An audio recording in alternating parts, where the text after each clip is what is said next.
Joined today by Josh Antmann. Josh, how are you? I'm very well. How are you? You're very good, as we were comparing where we live and things like that. I know, we could do that for all of this. Everyone will be fascinated by that, I think. I think, let me delve straight in. Like, kind of, I'm a sports fan, maybe not as big and aficionado of golf as I am, but over the last few years, it's been an interesting journey that golf's been on. Just a bit. Yeah. Are you buoyant about the golf scene? How are we feeling towards it? Buoyant's a funny word to use. It seems every week there is something going on. Usually in sport, you have lulls. Yeah. There's lulls, but every week there is always something. And it's a weird thing to say.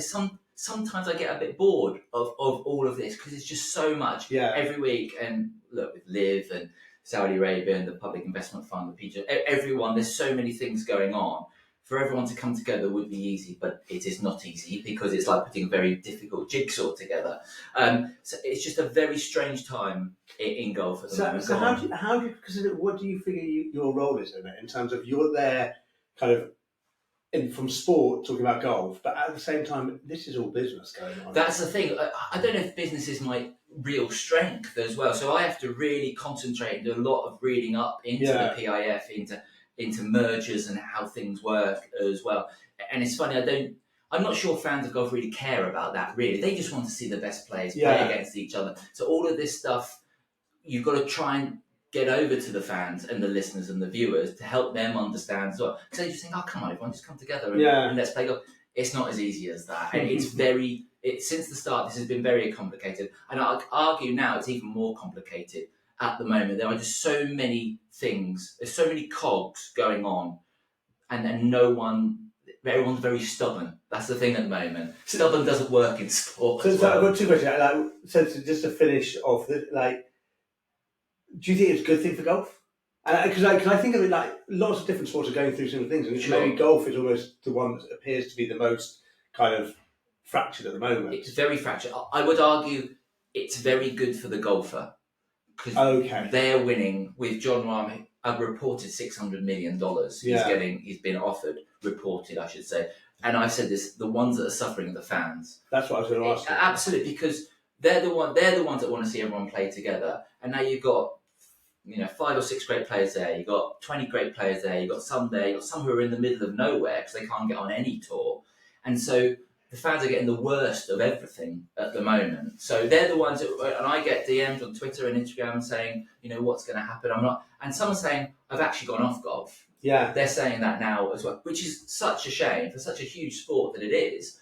People are going off it, which is so sad to hear because as someone in the golf industry myself, I want everyone to be happy and enjoy a Sunday night watching golf, but they're not getting them. So I think this is what's fascinating for me for your role as a presenter, kind of someone who's the front person in terms of bringing golf together. How much responsibility do you have on that? How much do you personally kind of feel like you want these fans who are getting disenfranchised? I need to educate them and help them so they find a pathway through, so they can come through with us and get. Yeah, I think it is really important because there is, especially if you look on social media, you understand there's so much rubbish spoken on social media. Yes. People think that's the truth, so you've got to try and get across what is the truth to people in such a simple way. Because you said this is business now as well as golf and sport, so it's all very complicated. But at the end of the day, I see it is that I've never been a pro golfer, so in theory, I am a fan. Yeah. I'm someone who's come into TV, which I'm kindly accepting to the rule because most people now in sport who are commentators are ex-golfers, ex-sports people, ex-footballers, whatever, and I'm not. So I'm just a fan. So I'm actually also someone who just wants to see everyone come together because all the arguing and all of this that's going on is tiresome. It is really tiresome. Yeah. So if I'm feeling that, then Joe Bloggs, whoever in their golf clubs at home, they're going to be feeling that as well. And they don't have to watch Live on YouTube, have to watch PJ Tour on Sky. They don't know what to do at the moment. Yeah. And it's not helping anyone this at the moment except for the golfers, I would say. So from your role, kind of, I think, as a presenter, kind of whether you're on the podcast, whether you're on television, how do you balance up kind of what you want to report on, which is golf, kind of, and the business element of it, and feel like you're giving entertainment to all, education to all, and is it in your hands, or are you just being fed what you have to say? No, especially the podcast. The podcast is really me, so I'll decide with the help of a few other people what we put in it. But you can't. You have to be balanced in TV. It has to be balanced, so you can't be biased towards one bit. So some I get DMs from people saying I'm biased against Live. And Right. the podcast is because we don't have it on Sky. But my opinion is sport, and you understand this. For me, sport is jeopardy. You have to have jeopardy in sport, 100%. and there isn't that in Live. That's my opinion. Yes, and people can disagree with me. That's cool, but I have to on the podcast, and if I'm on TV as well, we have to be balanced, and we have to explain things really well to people, especially if there's a new merger coming in with someone coming from the outside and the PGA talking. We have to explain things almost like bullet points to people just to get across the message about what's happening, because we don't want to give people false hope or people reading the wrong thing. And it's actually at times very difficult to try and do it in simple terms because business is very complicated. This is all very complicated at the moment. And there's no one answer at the moment. No one's coming together at the moment apparently that they keep saying we're going to have meetings. It's not. This has been going on 2 years now. So it's very difficult to do. Do you feel like you're banging your head against a brick wall? Absolutely. Sometimes I really do, because you think you've solved it, you think there's an end to it, and then something else comes along. Which is very difficult. And there's only so many questions I can ask guests as well, without them saying, well, we don't know yet. There's a lot of we don't knows at the moment in the last 6 months or so. No one knows what's going on. So that makes things difficult as well. But it's a very funny time, I would say. So can I ask, kind of from my perspective, like the one time I do watch golf is the Ryder Cup. Sure. And what interested me this time is kind of the Ryder Cup and the politics all came together. How important is the Ryder Cup for golf, and how much does it rise above the everyday? Stuff? Ryder Cup at Sky was our biggest, on the Sunday I think it was our biggest viewed thing of the year. Oh wow, really? Oh, it's above and beyond viewing figures to a regular event. It's incredible. I was lucky enough to be there in Rome. The crowds were sensational. They were really just there in their thousands. The atmosphere is nothing like you can quite describe, especially in Europe, for Europe against America. It's just everyone comes together. You hear pockets of cheering across. But this year, obviously, we had the added thing with could players on Live play on each team, and Koepka was there for the Americans. But you know what? That wasn't brought up in the 3 days. Oh, was it not? No, it was just golf. It was just golf. Everyone spoke about. No one said anything to Koepka about it that I heard anyway. The crowds were really good. So at the end of the day, sport won, really, which is kind of what we all want. In whatever sport, football, cricket, golf, sport needs to be the winner at the end of the day. And there are odd little other things that went on during the week which were fascinating. But, and Europe won as well, which was brilliant. But the thing you remember is the sport and the great shots of that week, not necessarily the politics or the business that's going on around it.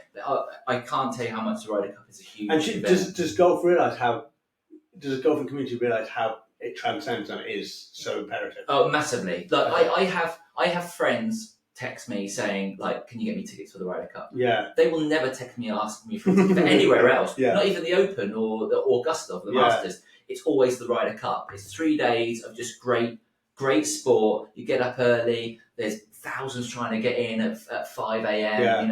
Everyone wants to be on the first tee grandstand, which is an amazing atmosphere. I never get people ask me to go anywhere else. It's just a very special 3 days, which it's very hard to describe and put into words. It's not even like an FA Cup final. No, for me, it fascinates me because you've got these sports people who kind of are solo sports people who are immensely successful, and they're suddenly not paying for money, they're paying for money, and they're dependent on people that are their competitors the rest of the year. And that whole concept, you bring that together, it's like, this is mind-blowing. But the funny thing is we mentioned earlier that everything is about money. But it's funny there you say that they're not playing for money, and it's one of the best sporting occasions in any sport. But people who don't really watch golf, they'll watch the Ryder Cup. And it's funny how a team come together, and you see the dressing room, and you hear the captain, and you hear the players afterwards saying what a great speech the captain gave on the Friday morning before they all went out. That's got nothing to do with money, and sport, as I say, wins. And it's that kind of proves the point that all this money that's going on at the moment, which I think has ruined the game, to be honest, I'm not going to go into business speak, but it's unsustainable as well, which football's getting like that as well, especially with the Saudi Arabian football. But golf's getting like that as well, and I don't know how they're going to keep this up. Yeah.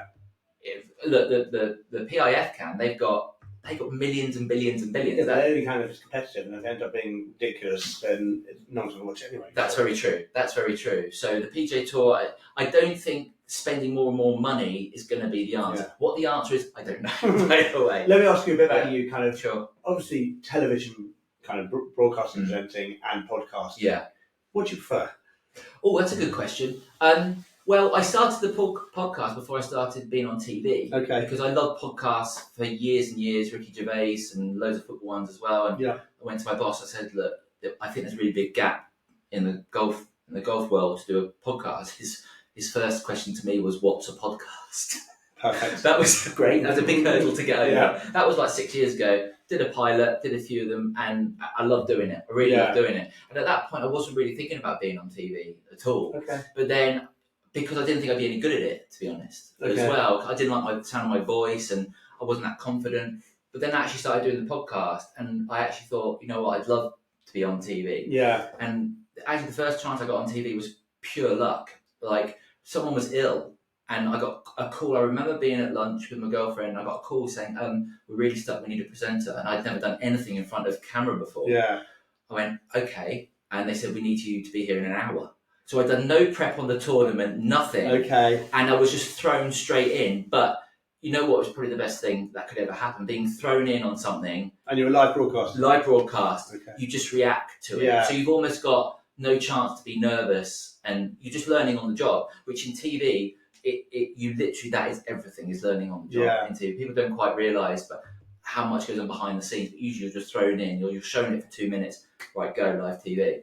So, but as I've done more TV, I absolutely love it. I really love live TV and the adrenaline. Is it the live TV you love? Yeah, I do really love. I still love doing the podcast, and I love finding out. I love just almost like this. I love having a chat, finding stuff out about people, stories I've never heard, and just opinions of people as well. Because I still listen to podcasts all the time. I listen to one on the way here, and it's still great that. But there is something about live TV, the adrenaline rush you get with it. Like at the Open last year, we had a mad on the Sunday. A monsoon came in, and we were outside for an hour. It was incredible, but it was the most fun I've ever had.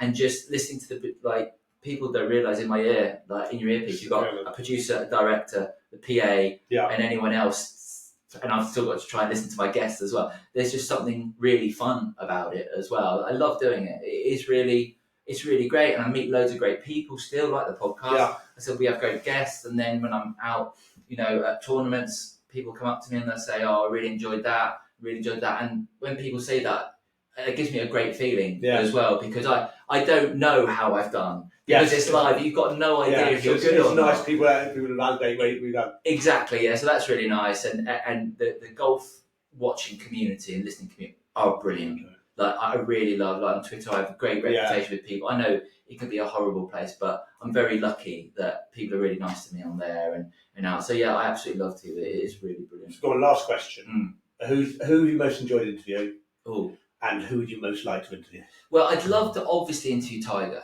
I've only met him once. And that was at a pro-am, a huge pro-am in Ireland called the JP McManus Pro-am, where it's really strange. It's done on a Monday and a Tuesday.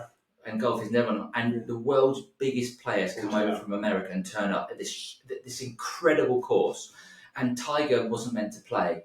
And he all of a sudden turned up the day before. And so the TV production were like, right, what do we do? And I was doing the on-course interviews that week, and I was on the first tee, and everyone was saying Tiger's not going to talk to you. Everyone's saying he won't talk to you. I talked to a few players before they tee. It was really chill. It's for charity. It's all for charity.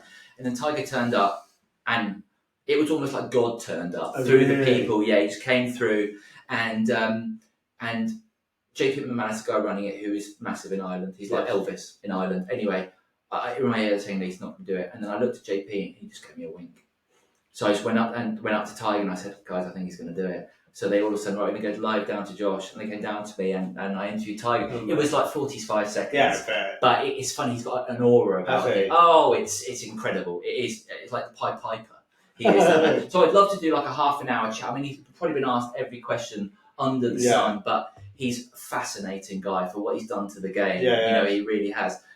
For someone I've really enjoyed, that's a really good question. I should have thought about that before I came here, because for next time. For next time maybe. But I'm trying to think. Oh, there's so many that I've interviewed that are great, like ex-Ryder Cup captains that I've spoken to, like Paul McGinley or people like that, to get their insight into what a captain does.